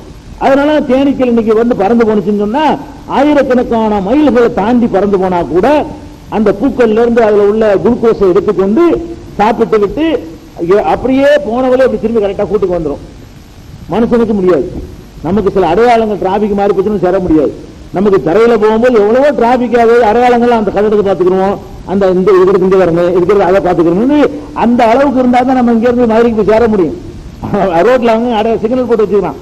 இது ஒரு சிக்னல் ஆகாயத்தில் இருக்காது, இது வாட்டுக்கு போகும், போயிட்டு கரெக்டா வந்து சேர்ந்துடும். எதை வச்சுக்கிட்டு வருது சொல்ல இயலாது, அது எப்படி வருதுன்னா சொல்ல இயலாது. அதைத்தான் எல்லாம் சொல்லி காட்டுறான். தேனிக்கு நாம் என்ன செஞ்சிருக்கிறோம், உள் உணர்வு அப்படி ஏற்படுத்திருக்கோம். எந்த தேனியா இருந்தாலும் அப்படியான ஒரு ப்ரோக்ராம் பண்ணி வச்சுட்டோம், எங்க இருந்து போகுதோ அந்த இடத்தை நோக்கி எந்திர மாதிரி வந்து சேர்ந்துரும். இப்ப கம்ப்யூட்டர்ல ப்ரோக்ராம் பண்றது அர்த்தம். இப்ப கம்ப்யூட்டர்ல ப்ரோக்ராம் பண்ணி வச்சீங்கன்னு சொன்னா அந்த அந்த ப்ரோக்ராம் தகுந்தபடி நடக்குதா இல்லையா? ஆனா அலாரம் செட் பண்ணி வைக்கிறீங்க, அலாரம் செட் பண்ணி வாட்டு இருந்துடுறோம், அது நம்ம தான் அதுக்கு உள்ளுணர்வு ஏற்படுத்திருக்கோம். கரெக்டா நான் வந்து அடிச்சிடும், தன்னால் ஆனா நினைச்சு கத்த ஆரம்பிச்சிடும். அப்ப நம்ம இந்த மாதிரி பண்ற மாதிரி அந்த தேனிக்கு ஏற்படுத்தின உள்ளுணர்வு இருக்கு பாருங்க, அதுக்கு அல்லாஹ் யூஸ் பண்ற வார்த்தை வஹிங்கிறது. தேனிக்கு வஹி அறிவித்தோம் அப்படின்னு நல்லா சொல்லி காட்டுறான். அப்ப மூசாவுடைய அம்மாவுக்கு வந்த வஹி என்ன வஹி? உள்ளுணர்வா? அப்படியே எடுத்துக்கொள்ளலாம். எப்படி உள்ளுணர்வு? அவங்களுக்கா தோணும், நம்ம ஒரு பெட்டியை செஞ்சு கடல்ல போடுவோம் உள்ள உணர்வு வருதுல, அது அல்லாஹ் ஏற்படுத்தினால அவன் சொன்னா எடுத்துக்கொள்ளலாம். எப்படி உள்ளுணர்வு வரும்னு கேட்டா, கொன்றுவாங்க போல தெரியுது, எதிரிகள் ரொம்ப இருக்காங்களே, நம்ம வச்சிருந்தா சரி வராது. அப்ப என்ன பண்ணுவோம், நம்ம ஒரு பெட்டி மாதிரி செஞ்சு கடல் நம்ம போட்டுருவோம், நாம போட்டுருவோம். உங்க மனசுல ஒரு எண்ணம் வரும். அந்த எண்ணத்தை யார் உண்டாக்குனா? அல்லாஹ் உண்டாக்குனான்னு அர்த்தம் செய்வதா, அல்லது நேரடியா வஹியை சொன்னான்னு அர்த்தம் செய்வதான்னு கேட்டோம்னா, மூசாவுடைய அம்மாவுக்கு சொன்ன வஹியை பொறுத்த வரைக்கும் உள் உணர்வுன்னு அர்த்தம் செய்ய இயலாது. தேனிக்குன்னு அந்த அர்த்தம் செய்யலாம். மூசாவுடைய அம்மாவுக்கு என்ன செய்ய முடியாது, உள் உணர்வுன்னு அர்த்தம் செய்ய இயலாது. ஏன்னு கேட்டா, கடல்ல தூக்கி போடுறது இல்லைன்னா உள்ளுணர்வுன்னு சொல்லலாம். அந்த குழந்தைய தூதர் ஆக்குவோம், இப்படி இல்லாம உள்ளுணர்வு வரும். அந்த குழந்தைய வந்து எது வரைக்கும் உள்ளுணர்வு ஒத்துக்கிற முடியும்? நம்மளே ஒரு பெட்டி செஞ்சு கடல் தூக்கி போட்டுருவோம் நினைச்சா ஒரு உள்ளுணர்வு ஒத்துக்கலாம். இதுல என்ன வேணா வருது தெரியுமா? கவலைப்படாத, ஒன்று திருப்பி தருவோம், திருப்பி தருவோம் உள்ளுணர்வு வரும். சரி திருப்பி கூட கிடைச்சிடும், போடுவோம், அல்லாஹ் பேர் திருப்பி தந்துருவான்னு ஒரு எண்ணம் உண்டாயிரும். தூதரா ரசூலா கொண்டு வருத அது எப்படி வரும்? அது உள்ளுணர்வு வராது. நம்ம குழந்தை தூக்கி போட்டா அந்த குழந்தை ரசூல் ஆயிரும் அப்படின்னு உள்ளுணர்வு வருமா? உள்ளுணர்வுல வராது. ரசூலா ஆக்குவோம் சொல்லி காட்டுறான். அப்ப ரசூலா ஆக்குவோங்கிற வார்த்தையில இருந்து என்னன்னு கேட்டா, மலக்கு அனுப்பி பேசியிருப்பான். அல்லாஹ் நினைஞ்சிருப்பான், ஒரு வானவர் மூலமா இப்படி மரியம் அலைஹிஸ்ஸலாத்துக்கு அனுப்பி அல்லாஹ் பேசினானோ அந்த மாதிரி பேசினான்னு எடுத்துக்கணுமே தவிர அது என்னன்னு எடுத்துக்க கூடாது. உள் உணர்வு இல்ல. நிறைய வாசகங்களை வச்சு பார்த்தோம்னா உள் உணர்வுங்கிற கருத்து வரவே வராது, இடைஞ்சலா இருக்கிறதுக்கு. இந்த மாதிரியான அதனால வந்து வஹிங்கிற நபிமார்களுக்கு மட்டும்தான் வரும்னு நினைக்க கூடாது. இந்த மாதிரி வஹி வணக்க வழிபாடு பிரச்சாரம் செய்யற வஹி தான் நபிமார்களுக்கு வரும். இது இல்லாத வஹி வந்து நல்லடியார்களுக்கு வந்து அதுல தீன்லாம் கிடையாது. கடல்ல நீங்க போடுற தீன் அது மார்க்கமா? ஒரு மனுஷனுக்கு எல்லாம் காப்பாத்த நினைச்சான்னு சொன்னா ஒரு ஆளு கூட வருவாரு, தம்பி நீ வீட்டை காலி பண்ணிட்டு போயிருப்பா உனக்கு நல்லது அப்படின்னு அல்லாஹ் நம்மளை சொல்ல வைக்கும். நம்ம காலி பண்ணிட்டு போய் இடிஞ்சு விழுவோம். சரி அல்லாஹ் ஒரு மலக்கு அனுப்பி செஞ்சிருக்கான்னு விளங்கிடுவோம். விளங்குதா? ஒருத்தர் வந்து தீனு சொல்லுவாரு, நீ காலி பண்ணி போயிருங்க அதான் உங்களுக்கு நல்லது அப்படின்னு ஒருத்தர் சொல்றாரு. இது மலக்கு கூட மனிதர் மாதிரி நம்மகிட்ட கொஞ்சம் உங்கள்கிட்ட சொல்லலாம். அல்லாஹ் யாருக்காவது உதவி செய்ய நினைத்தானே ஆனால் இப்படியாக பேசுவது என்றுதான் எடுத்துக்கொள்ளணுமே தவிர உள் உணர்வு இந்த இடத்துல எடுத்துக்கொள்ள இயலாது. வஹிக்கு அதை விளங்கிக்கணும். சரி, அதுக்கப்புறம் தூக்கி போட்டாங்க இல்லையா? தூக்கி போட்ட வஹி அறிவித்தோம்னு நீங்க வேற மாதிரி விளங்க கூடாது. அதுக்காக சொல்றேன், மூசாவுடைய தாயாருக்கு வஹி அறிவித்தோம்னா உள்ளத்துல உணர்வு ஏற்படுத்துறது அல்ல, அல்லாவே இந்த மாதிரி வசூலாக போறான், அல்லாஹ் வந்து அப்படிங்கிற இறைவன் வந்து செய்தின்னு சொல்லியே அவங்களுக்கு சொல்லப்பட்டிருக்கு என்பதுதான் அதனுடைய கருத்தாக வச்சுக்கணும். அப்புறம் என்ன ஆச்சுன்னு கேட்டா, மூசாவுக்கு வந்து ஒரு சகோதரி ஒண்ணு இருக்கிறாங்க. மூசா அலைஹிஸ்ஸலாம் அவர்களுக்கு ஒரு சகோதரி இருக்கிறாங்க. அந்த பொம்பளை பிள்ளை தான் கொல்ல மாட்டாங்களா? பொம்பளை பிள்ளைய வந்து கொல்ல மாட்டாங்க. மூசாவுடைய சகோதரி அக்கா இருக்கிறாங்க, மூத்தா சகோதரிட்ட வந்து இந்த அம்மா சொல்றாங்க, என்ன சொல்றாங்க, தம்பியை போட்டேன் கடல்ல போட்டேன், நீ போய் ஏதாவது ரூட்டு விஷயம் இருக்கான்னு விசாரிச்சுட்டு வா அப்படின்னு சொல்லி மூசாவுடைய சகோதரிய வந்து இவங்க தாயார் அனுப்பி வைக்கிறாங்க. அனுப்பி வைக்கிறாங்க என்பதுல இருந்து நமக்கு என்ன விளங்குது என்று கேட்டா, ரொம்ப இடைவெளிக்கு விட்டு பிறந்திருக்காருன்னு விளங்குது. 3 வயசுக்கு குழந்தை அனுப்பி வைக்க முடியும்? ரூட் எடுத்துட்டு அனுப்புற அந்த ஒரு 15 வயசு 20 வயசா இருந்ததை அனுப்ப முடியும். அப்ப சகோதரி என்பவர் ஒரு அதிகமான வயசு வித்தியாசத்தில் உள்ளவர். மூசா நபிக்கும் அவங்களுடைய சகோதரிக்கும் ஒரு 15 வயசோ அல்ல 20 வயசோ 30 வயசோ ஒரு அளவுக்கு வித்தியாசம் உள்ளவங்க. அப்ப அந்த மாதிரி சகோதரிக்கு அவங்க அம்மா சொல்றாங்க, எப்படி சொல்றாங்கன்னா, காலத்தில் அவருடைய சகோதரிக்கு இந்த அம்மா சொல்லுகிறது, அவருடைய சகோதரி தன்னுடைய மகளுக்கு அர்த்தம், அல்ல தன்னுடைய மகளா இல்லாம அந்த தகப்பன் வெளியில உள்ள இன்னொரு மகளாவும் இருக்கலாம். மூசாவுடைய சகோதரிக்கு அந்த அம்மா சொன்னிச்சு, குசிஹி நீ அந்த செய்தியெல்லாம் விசாரிச்சு தெரிஞ்சுக்கிட்டு வா, பிள்ளைக்கு போட்டேன், எங்கேயாவது ஒதுங்கி இருக்கா, யாராவது எடுத்திருக்கிறாங்களா, யாராவது இந்த பெட்டியில பிள்ளை சிங்கிறது ஊர்ல எங்கேயாவது பேசிக்கிறாங்களா, இந்த மாதிரி கொஞ்சம் ரூட்டை விசாரிச்சுட்டு வான்னு சொல்லி அந்த அம்மா அனுப்பி வைக்கிறாங்க. தெரியாத முறையில விசாரிக்கிறாங்கிற பேர்ல இந்த மாதிரி எங்க வீட்டுல இருந்து பிள்ளைய போட்டுன்னு சொல்லக்கூடாது, தெரியாத முறையில விசாரிச்சுட்டு வா, உடைச்சு விட்டு வந்துடாத அப்படின்னு சொல்லி அனுப்பி வைத்ததாக 28வது அத்தியாயத்துல 11வது வசனத்துல அல்லாஹ் சொல்லி காட்டுறான். அதே மாதிரி அதுக்கப்புறம் என்ன ஆச்சுன்னு கேட்டா, எடுத்துட்டாங்க பிறவனுடைய குடும்பத்தார் குழந்தை எடுத்துட்டாங்க. எடுத்தா பால் கொடுக்கணுமே, பால் கொடுக்கறதுக்கு பெற்றதாக தான் பால் கொடுக்க முடியும். அப்ப பால் கொடுக்கறதுக்கு பிள்ளைங்க எடுத்து வளர்க்குறாங்க போது பால் கொடுக்கணும், பால் கொடுக்க வழி இல்லை. ஒவ்வொரு பொம்பளையா கூப்பிட்டு சொல்றாங்க, பால் கொடுக்குற மாதிரி பொம்பளை இருந்தா குடிப்பாங்க. அரண்மனையில கூப்பிட்டு ஆளுக்கு மோதுமே, நிறைய பெண்கள் மோதுறாங்க. ஆனால் மோதுனா என்ன ஆக்கிறான், அல்லாஹ் என்ன பண்றான்னு கேட்டா, அல்லாஹ் வாக்குறுதி கொடுத்திருக்கான்ல, என்ன வாக்குறுதி, ஓன்ட்ட கொண்டாந்து பிள்ளைய தருவேன் அல்ல வாக்குறுதி கொடுத்துட்டான். மூசாவுடைய அம்மாவுக்கு ஓன் புள்ள ஓன்ட்ட சேரும் பாத்துக்கே அப்படின்னு சொன்னான்ல, அதை நிலைநாட்டுறதுக்கு அல்லாஹ் என்ன பண்றான்னு கேட்டா, அந்த எந்த பொம்பளை பால் கொடுக்க போனாலும் பால் குடிக்க மாட்டேங்கிறாரு. மூசா நபி என்ன செய்தது, பால் குடிக்கிறது இல்லை. நாம அப்படி ஏற்பாடு பண்ணவங்க அல்ல, இது நான் தான் செஞ்சவங்க அல்ல. ஹர்ரம்னா அலைஹில் மராஜ, பால் குடிக்கிற பாலூட்டும் தாய்மார்களை எல்லாம் அவருக்கு நம்ம ஹராமாக்கி இருந்தோம். யாரு வந்தாலும் பால் கொடுக்க முடியறது இல்லை, வாயை திறக்க மாட்டேங்கிறாரு. மூசா நபி என்னங்கிறது, அந்த பால் கொடுக்காம அந்த பசிக்கிச்சு வராம இருந்தா பால் குடிக்காதுல்ல, அப்படியேதான் எல்லாம் ஒரு செட்டிங் பண்ணி வச்சுட்டான். அப்ப ஒவ்வொருத்தரா வரவும் எந்த குழந்தை எந்த அம்மா வந்தாலும் இந்த குழந்தை பால் குடிக்க மாட்டேங்குது. இந்த மாதிரி ஒரு நிலை ஏற்படுத்தின உடனே அப்ப இந்த அனுப்புனாங்கல்ல ஒரு சகோதரி, மூசாவுடைய சகோதரி, அவங்க கேள்விப்பட்டு உள்ள போய் அந்த ஒரு பொம்பளை இருக்கிறாங்க, அவங்க பால் கொடுப்பாங்க, அந்த கும்பலை கூட்டு வரட்டுமா, அம்மாவை சொல்றாங்க, பெத்த அம்மாவை வேற ஆள்கிட்ட பேசுற மாதிரி சொல்றாங்க. இதுல இருந்து என்ன விளங்குதுன்னு கேட்டா, இந்த ஏற்கனவே ஒரு பிசா விட்டாங்கல்ல, பிறவன்ட்ட மந்திரியா இருந்தாரு, யாரு வாப்பா மந்திரியா இருந்தாருன்னா வேற ஆள் மாதிரி பேசுவாளுமா, இவங்க யாருன்னு தெரிஞ்சு போயிருக்குமே, இவங்க யாருன்னு பெரிய ஊர்ல ஏதோ ஒரு ஆளு அப்படித்தான் வர்றாங்களே தவிர, மூசாவுடைய வாப்பா மந்திரியா இருந்தாரு, மந்திரியா இருக்கும்போது ராத்திரி கூட்டிட்டாரு, அதெல்லாம் பிறந்துச்சுன்னு சொன்னா, அவர் மந்திரின்னு சொன்னா மந்திரி மகன் இருக்கிறான்னு எல்லாரும் தெரிஞ்சு போயிருக்கும். அது மந்திரி பொண்டாட்டியா அப்படின்னு பால் விட்ட வரும்போது கண்டுபிடிச்சிருப்பாங்க. அப்ப எப்படி இந்த வருதுன்னு கேட்டா, ஒரு வீட்டுக்காரங்க இருக்கிறாங்க, நான் வேண்டா அவங்க ஏழ்மையில் இருக்கிறாங்க, அவங்கள வேணா கூட்டிட்டு வரட்டுமா, அவங்களும் பிள்ளை பறி கொடுத்துட்டு இருக்கிறாங்க, அவங்க பால் விட்டுவாங்கன்னு இந்த அம்மா சொல்லுது. எப்படி சொல்லுதுன்னு கேட்டா, அல்ல அதுள்ளுக்கும் அல்ல அகலி வைத்தி எக்குழு உணவு, இந்த குழந்தைக்கு பொறுப்பேற்றுக் கொள்ளக்கூடிய ஒரு குடும்பத்தாரை பற்றி உங்களுக்கு நான் சொல்லட்டுமா அப்படின்னு சொல்லிட்டு, ஒஹும்லகும் நாசிகூன், அவங்க இந்த குழந்தைய நல்லபடியா வளர்க்குவாங்க, நான் வேண்டா சொல்லட்டுமான்னு கேட்ட உடனே அல்லாஹ் என்ன சொல்றான்னு கேட்டா, உடனே அந்த குழந்தையை அவருடைய தாயிடத்திலே திரும்ப சேர்த்தோம்ட்டான். இடையில உள்ள சொல்ல மாட்டான்ல, இந்த பொம்பளை சொன்னதோட குழந்தையை தாயிடத்துல சேர்த்தன என்ன அர்த்தம், தாயை கூட்டிட்டு வந்தாங்கன்னு ஒரு அடங்கி இருக்குது, தாய் பால் கொடுத்தாங்கன்னு அடங்கி இருக்குது, கொடுத்தவன அந்த தாயிட்ட மூசா பால் குடிச்சாருங்கிறது அடங்கி இருக்குது. பால் குடிச்சு என்ன பண்ணுவாங்க, இந்த அம்மாட்ட பால் குடிக்கிறனால நீனே வச்சு வளர்த்து பால் கொடுமா, பால் கொடுக்குற பிள்ளை நீ வளர்த்துட்டு பால் கொடுமா நாங்க எப்படிக்குது அப்படின்னு கொடுத்துருப்பாங்க. அப்ப அல்லாஹ் சொல்லி காட்டுறான், அப்ப ரதகு நாகுயிலா உம்மிஹி, இந்த மூசாவை அவருடைய தாயாரிடத்திலேயே நாம திருப்பி கொடுத்துட்டோம். அன்னைக்கு தான் கடல்ல போடுறாங்க, அன்னைக்கு திருப்பி கிடைச்சிருச்சு.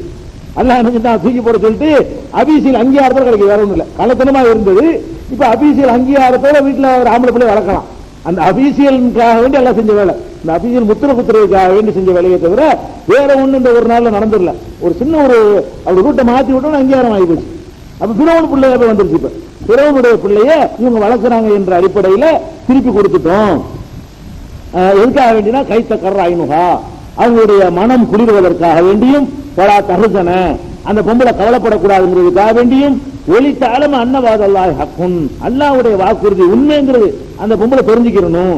நான் சொன்னல திருப்பி தர வேண்டும், சொன்ன கரெக்டா நான் செய்வேன், அந்த பொம்பளைக்கு புரிய வைக்கணும் என்பதற்காக வேண்டி நான் திருப்பி சேர்த்தேன் அப்படின்னு சொல்லி 28வது அத்தியாயத்துல 12, 13 அல்லாஹ் சொல்லி காட்டுறான். இதே விஷயத்தை 20வது அத்தியாயத்தில் சொல்லும் பொழுது இப்படி சொல்றான். மூசா நபிட்ட அல்லாஹ் பேசுறாங்கல்ல, அதுல எப்படி அல்லாஹ் சொல்றான்னு கேட்டா, இது தம்சி உக்துக, உன் சகோதரி மூசாவை பார்த்து அல்லாஹ் சொல்றான், உன் சகோதரி நடந்து சென்றார். தக்கூல் அவர் கூறினார், ஹல் அதுல்லுக்கும் அலாமை எப்பொழுது, இந்த குழந்தையை பராமரிக்கிற ஆளை பற்றி உங்களுக்கு நான் சொல்லட்டுமா என்று கேட்டார். உடனே ஃபரஜா நாக்க இலா உம்மிக்க, உன்னுடைய தாயாரிடத்திலே உன்னை நாம் திரும்ப ஒப்படைத்து விட்டோம். கைத்த கர்ற ஐமுகா, அவனுடைய மனம் குளிர்வதற்காக வேண்டியும் வலா தஹசன, நீங்க அவங்க கவலைப்படக்கூடாதுங்கிறதுக்காக வேண்டி திருப்பி தந்தோம். இந்த இடத்துல இந்த சம்பவத்தை அல்லாஹ் சொல்லி காட்டுறான். அப்ப மூசா நபி அவர்கள் பிறந்தாங்க. பிறந்த மூசா அலைஹிஸ்ஸலாம் அவர்கள் அவங்க கொல்லப்படாமல் எப்படி காப்பாற்றப்படுறாங்கன்னு கேட்டா, அல்லாஹ் ஒரு சின்ன ஒரு நாடகம் மாதிரி ஒரு வேலை செஞ்சு அதன் மூலமாக அதே தாயை வளர்க்கிற மாதிரி ஒரு நிலைமையை ஏற்படுத்திட்டான் என்பதை நம்ம இதுல விளங்கிக் கொள்கிறோம். இது மூசா நபி பிறந்த சமாச்சாரம். பிறந்த பிறகு அதுக்கடுத்து என்ன அப்படின்னா, அவருடைய இளமை பருவம். பிறந்ததிலிருந்து இவருக்கு தான் சம்பவம் வரும். இதுக்கு முன்னாடி இதுல என்ன சொல்லப்போது உள்ளதான் ஆதாரமற்றது. அதுக்கு எப்படி என்ன வருதுன்னு கேட்டா, அவர் இங்கே வளர்றார். வளர்ந்த உடனே ஒரு வாலிப பருவத்தை அடைகிறார். அல்ல அப்படி சொல்லி காட்டுறான். 28வது அத்தியாயத்தில் 14 இருந்து 21 வரைக்கும், 14 to 21 வரைக்கும் எடுத்துக்கிட்டீங்கன்னா, அவர் வாலிப பருவத்தில் வளர்ந்து செஞ்ச அந்த சேட்டைகள் நடவடிக்கைகள் எல்லாம் அல்லாஹ் சொல்லி காட்டுறான். எப்படி சொல்றான்னு கேட்டா, பலம்மா பலகா சுத்தகு, அவர் பருவ வயதை அடைந்து வஸ்தவா ஒரு சீரான ஒரு நிலைக்கு வந்த பொழுது, அப்படின்னா ஒரு நடுத்தரமான ஒரு பக்குவத்துக்கு வந்த பொழுது, ஆத்தினா ஹுக்மும் இல்மா, அவருக்கு ஞானத்தையும் அறிவையும் கொடுத்தோம். கதாலிக்கு நல்ல விவரத்தையும் நல்லா கொடுக்குறான். நபியாக்கணும்னு சொல்லல, விவரத்தை எல்லாம் கொடுத்துட்டோம். இப்படி கொடுத்த உடனே ஒரு சம்பவம் நடக்குது. என்ன சம்பவம்? தகலல் மதீனத்தை அலாஹீனி கஃலத்தின் நகலிஹா, அந்த ஊர் மக்கள் எல்லாம் கவனம் இல்லாமல் இருக்கிற ஒரு நேரத்தில், சுபுக நேரத்தில் கவனம் இல்லாமல் இருப்பாங்க, எல்லாம் தூங்கிட்டு இருப்பாங்கல்ல, ஊரார் கவனிக்காத ஒரு நேரத்தில் அந்த ஊருக்குள் அவர் நுழைந்தார். மூசா அவர்கள் அந்த ஊருக்குள்ள நுழைந்தார். அங்கே 2 மனிதர்களை கண்டார். அந்த ஊருக்குள்ள வர்றாரு, 2 மனிதர்களை கண்டார். 2 பேர் என்ன செய்யறாங்கன்னா, எக்தத்திலானி, 2 பேரும் சண்டை போட்டுட்டு இருக்கிறாங்க. 2 பேரும் அடிச்சுக்கிட்டு இருக்கிறாங்க. 2 பேரும் ஹாதாபின் சியத்திகி, ஒருவர் இவருடைய கோத்திரத்தை இவருடைய இனத்தை சேர்ந்தவர், ஹாதாமின் அதுவிகி, இன்னொருவர் இவருடைய எதிரி ஃபிரௌனுடைய கோத்திரத்தை சேர்ந்தவர். இப்படி 2 பேரும் சண்டை போட்டு இருக்கிறது பார்க்கிறார். பார்த்த உடனே அலல்லதி மின் அதுவிகி, இவருடைய ஜாதியை சேர்ந்த ஆள் இருக்கார்ல, மூசா நபி ஜாதி இஸ்ரவேலர், அந்த ஆளு உதவி கேட்கிறார். மூசாவே அடிக்கிறான் பாரு, காப்பாத்து அப்படின்னு கேட்கிறார். உடனே மூசா அலைஹிஸ்ஸலாம் வர்றாங்க. என்ன விசாரிக்கல, நம்மால அடிக்கிறான்னு சொல்லி ஒரு குத்து விட்டார். பக்கத்துல மூசா ஒரு குத்து விட்டாரு. கலாலைஹி, ஆளு காலி ஆயிட்டான். சாவடிக்கணும்னு சாவடிக்கல, அவர் கோபத்துல இன்னடா அடிக்கிறான்னு சொல்லி கொடுத்தாரு. அவர் கொஞ்சம் முரட்டுத்தனமான ஆளா இருந்தவன ஒரு அடியில ஆள் 12 ஆள் பல இடத்துல பட்டுச்சு.